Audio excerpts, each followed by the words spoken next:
Academy Live. My name is Anthony, I'm Gabby. and we are voice Tum, tum, actors tum. and blurry voice actors. Yes, it is Monday, September 22nd.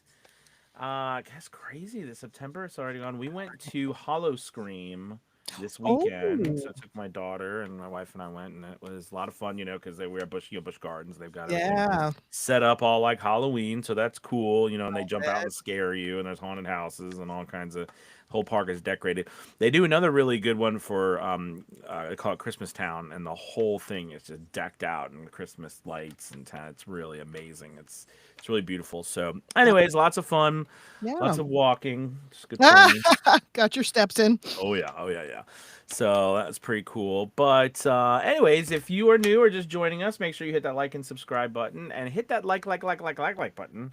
Share, because it really does help us be seen to more Yeah. peoples.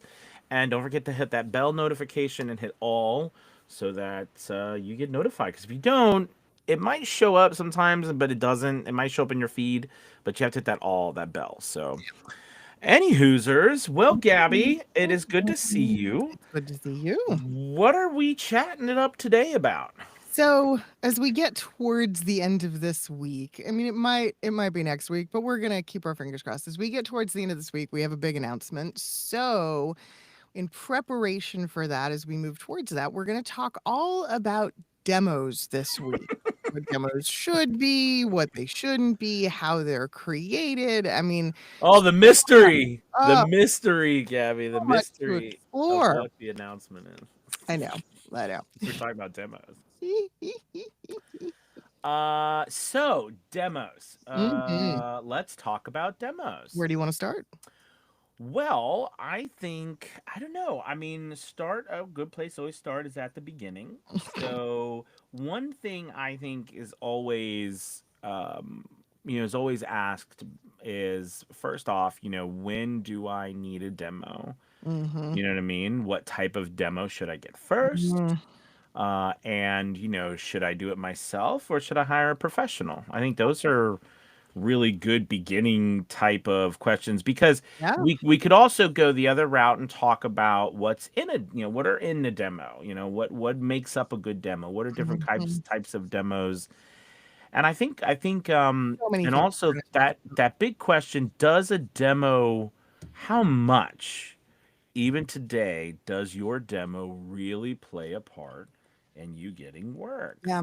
Yeah. And the quality of that demo. And when Mhm. I say quality, I don't just mean it sounds good. Right. I mean, I think that's another. I mean, I think we were planning on spending this week on this topic. So there's so many of these things. So Easily. maybe starting off first, like we said, when is a good time, Gabby? So when you're first working with someone, you know what I mean, and they're like, hey, when do I get a demo? And what type of demo? What do Mm. you say?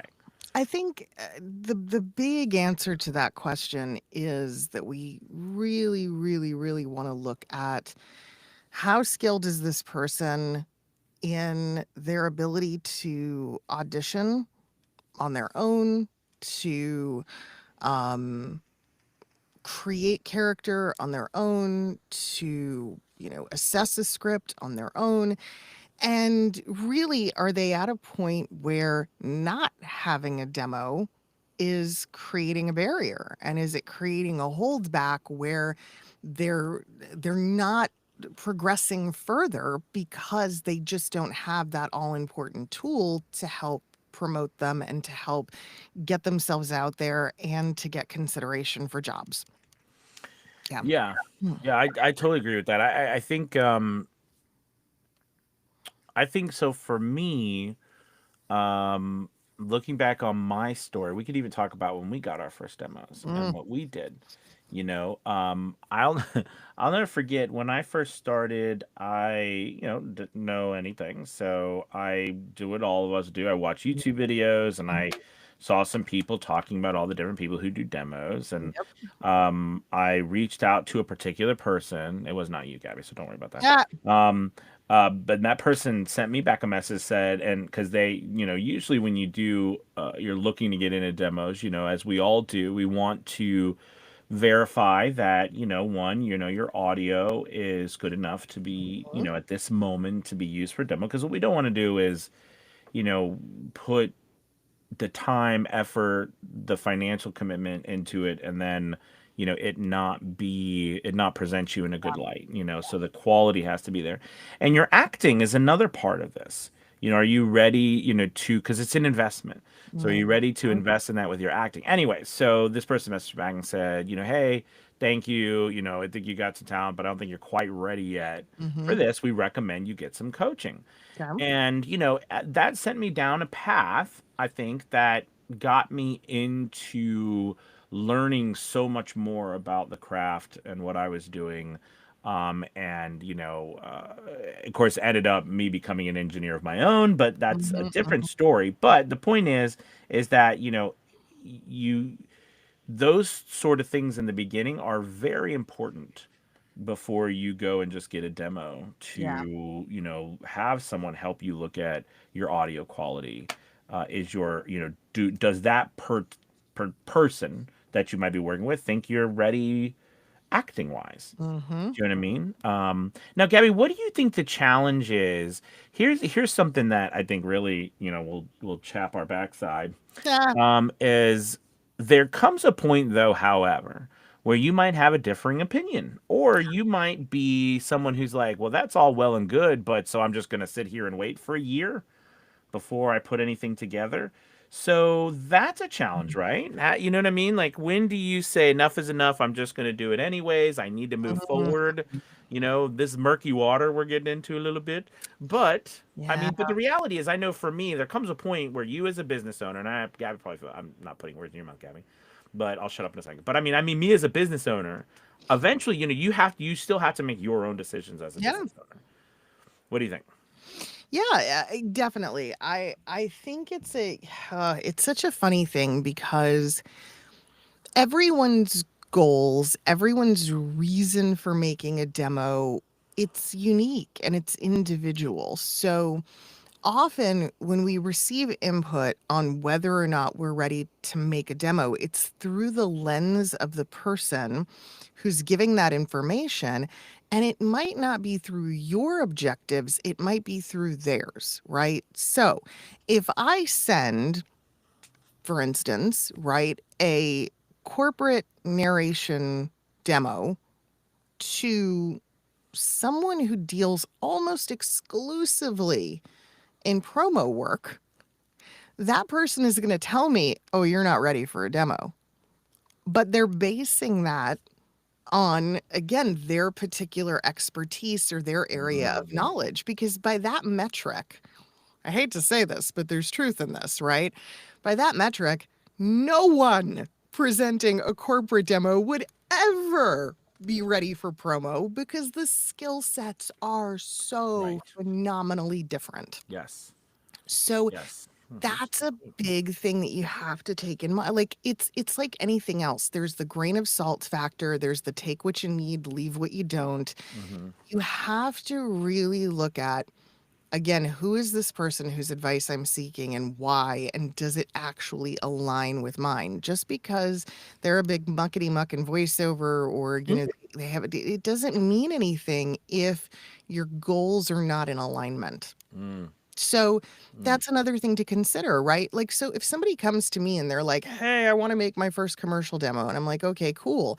One of the first things I ask them is, what is the goal? What's the objective for this demo? Because if the objective is to get on talent agency rosters, then we have to meet a much higher expectation than if this person says, well, I have a lot of contacts that I just happen to have in my life who are in varying degrees of advertising decision making, and I really just want something to show them so that maybe they'll consider me for some work. mm, Totally different end game. mm. So the demo, yeah. So again, the preparedness level, very different. So those Oh are yeah. the kinds of things that I think have to be taken into consideration. There's other things to be said about, on one camp, you're never ready for your first demo, ever, Yeah, yeah. right? You're Right. never ready for it. It's always I've long said a demo is a ticking time bomb. You get a demo made, and from the minute it's complete, it's a bomb. It's just a matter of when does it go off. And Mm, why is it a bomb? It's a bomb because one day in the not so distant future, you are going to listen to that demo and go, "Oh God, I hate it. It's awful. Why am I putting this out there?" Because in the beginning, your skills are exponentially getting so much better, right? You're improving at a rate that exceeds the demo's lifespan. And so, yes, so it might be 6 months, it might be a year, it might be, it might be even less. mm. And one day, unfortunately, you are going to grapple with that and you're going to hear your demo and go, "Oh my God, I need to scrap this thing and I need to start over." Very, very few people, and I do mean few, I mean, it's a teeny weeny, itsy bitsy percentage of people in this industry have a first demo that was, leaps and bounds above others and really just a masterpiece, a masterful demo. And mainly that's because beginners have to just start somewhere, right? Mhm. I look back at my first demo. Oh my God. Oh my God. That anybody hired me, that anybody cared, right? That anyone paid me money to do this now with the knowledge. I mean, it's shocking to me. It's atrocious compared to what it should be or should have been. But what did I know? Well, no, I think Jody here was just kind of what we were trying Yeah. to say, Jody. So let's put hers up there. She says, "So if you should wait on creating a demo until you are more competent, qualified, are you not having a voiceover gig or looking for that work during that period of time?" So I think that's what we were trying to. I think that's what we were trying to say was there comes a point where you have to just bite the bullet and go for it with your Yeah. first demo Yeah. because exactly right, Jody. I mean, you're in the meet. What do you do? In You're the trying to get work and you don't have a demo, but you're trying to get a work to get like it's the cat and Yeah. it's the chicken and the egg, Oh, it's all that stuff. So there sure. comes a point where you just have to say, you as a business owner, make a decision. I am where I am right now, and I'd like to move forward, get a demo. But what Gabby was saying is true. I mean, and I tell voice actors, it literally will be. It might actually be a week or less after you get the demo. But typically, when you're first starting, 3 to 6 Mhm. months, Mhm. you're going to be like every 3 to 6 months for the first couple of years. You're going to be Tweaking, like, oh God, I wish that could have been tweaking, better. That's changing, not what I updating. mean, I'm better than this. My audio's better. I bought a new, this is my third Newton, I got a new microphone. My space is better. Like it's just one thing after another, but you can't wait. So I guess the moral to all this story is there comes a point where you can't wait too, because then you're just going to be sitting twiddling your thumbs. It depends. Again, so much of it depends on objectives, right? If somebody tells me, my goal is anime. It's all I want to do, right? I want to be an animation voice actor. I want to be an anime. They have a very specific plan, a very specific goal. Defer, because you want to wait to make that demo until your skills are of a caliber where you are competitive in that arena, and that is Hmm. going to take time. Hmm. Now, many, many new voice actors, and this is where I think there's been a lot of frustration and perhaps even a little bit of like a rift in the industry in the last few years. It used to be we were told almost across the board, you're going to train for a year or two before you make your first demo. Now, sometimes I see voice actors who are like, "I've been at it a month. I've got my gear. I'm ready to go book work." And I'm like, okay, are you though?" But maybe they are. Everybody is different, and look, when we look at like a 1 year training model, right? What are we taking into account? An adult learner who has a day job, who has a family, who has a life, and is trying to squeeze voiceover in on the side. Sometimes I meet people who And are a budget. I mean, right, we have to right. consider, right. I mean, there's a lot of things there. It's not like you're a full time student that can Uh-huh. do this 8 hours every day. But there it is. Every once in a while now, I'll meet somebody who's like, "Hey, I got Exactly. laid off from my day job. I Yes. got severance, and I am 100% dedicated to this 9 to 5 every single day." Yep. Okay, let's boogie, man. Let's move faster because you have Yes. that ability. Yeah, that's a really good point. I mean, that is a really good point. Your time and Yeah. what you can spend on this makes a massive difference. Mhm. And so for all of that, you would logically then say, okay, well, how do I know then what's that first step? Mm. So a good we think, right? I mean, which is a big reason why VO Journey Academy exists, right? A big step is to go somewhere, find a place, what you're doing here too, seeking out knowledge, Yes. and then find individuals, professionals in the field that you either connect with, that you watch their content, you trust, Mhm. reach out to them, join what they're doing, ask, submit your work. I mean, we have a tech class, and we had a previous homework from last was submit your audio, and I did an audio notes and audio check on all the people who submitted their work and gave them feedback and notes on where they were with their audio, what were they doing.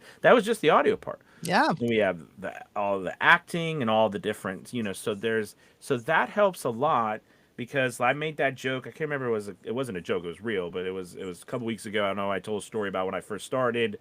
I had my wife or my family listen to the audio that I had edited and mastered, and someone else I paid to edit and master, and Right. asked them which one they liked more. And I thought no way they would love mine more. They wouldn't they'd pick the other dude, right, who mastered it. And I'm like, I don't understand. I don't hear it.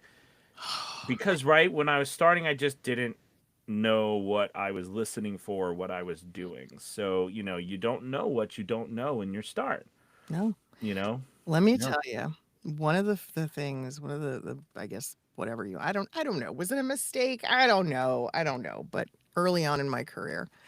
So I had all this radio knowledge. And so my background was largely in imaging and in promo and, radio commercials. And so I built this demo that was largely a radio imaging demo, not really, again, at that time, understanding how at the time, especially, nobody repped for it. Nobody knew. So anyway, I sent my demo to a voice actor who I really liked and I really trusted, and we had a little bit of a rapport going. And I will never forget. He said to me, he listened to my demo and then went, "I mean, I guess it's good if you like that sort of thing." Oh no. What? I was devastated. Oh my gosh. Devastated because and it wasn't until years later, right, that I learned, oh my god, I was barking up the wrong tree, wrong demo to the wrong person. So anyway, Oh, and I would say, maybe you agree, Gabby, that it's gotten a million times worse now. I mean, like, now it is so, like, I touch people and I'm like, okay, well, they're like, well, I got my first demo. I'm like, all right, we got to get prepared for our next 19. I'm I gonna mean, tell you, like, I mean, one of the hardest things, and I mean, I know today we're kind of going, big picture on this and talking a right. lot about the background, but one of the things that I find the most difficult as a coach now is people who come to me and say, um will you critique or will you listen to this demo that someone else has done? I have honestly gotten to a point as a coach where I won't do that because what I have learned is even some of my colleagues in this business, some of these people who I've worked with for years, and yes, they're fellow demo producers. If you give one piece of criticism, right, and it gets back to them and they don't like it,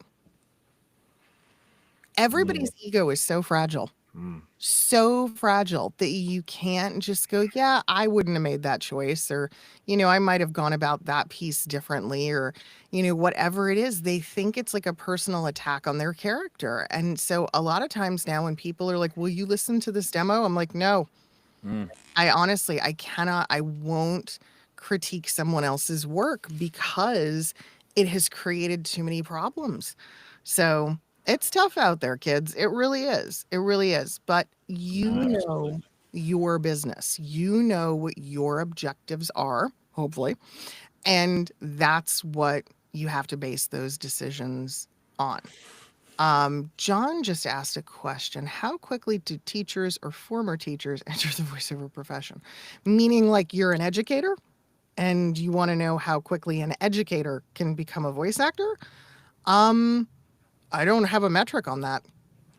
Well, I mean, so that's what I did. I was a teacher, and I'm not quite sure. Do you mean like go full time, or do you mean like that's? I'm not. I apologize. I'm a little confused, John, Yeah, about the what you question. mean by how quickly do teachers or former teachers enter the voiceover profession.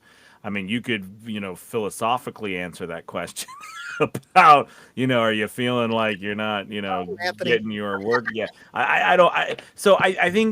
I think from a standpoint of maybe going full time and like when do you leave?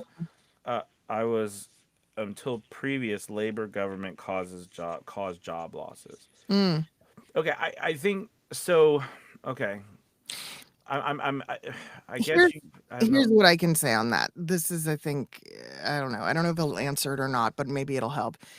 Typically speaking, the only professions that I find where we can make those parallels and really say that this group, if you will, is going to fast track in voiceover, actors from other disciplines, right? Musicians, because many of them already have a lot of the skill set of Right. what we do, and then broadcasters. Those are usually the three categories that fast track into voiceover. Everyone else, I feel like it's an even playing field. It just depends on raw skill level coming in, and there's no way to really say until hearing somebody working with them, seeing where they're at. Yeah, I think John. I mean, I was an actor. So I Mm, mean, I was an actor my whole life, and I actually taught theater. When I was in school, I taught theater. And I produced, I directed, acted, all that stuff. So, it was not a mhm, weird thing or different thing for me to say, "Hey, I'm going to do voiceover."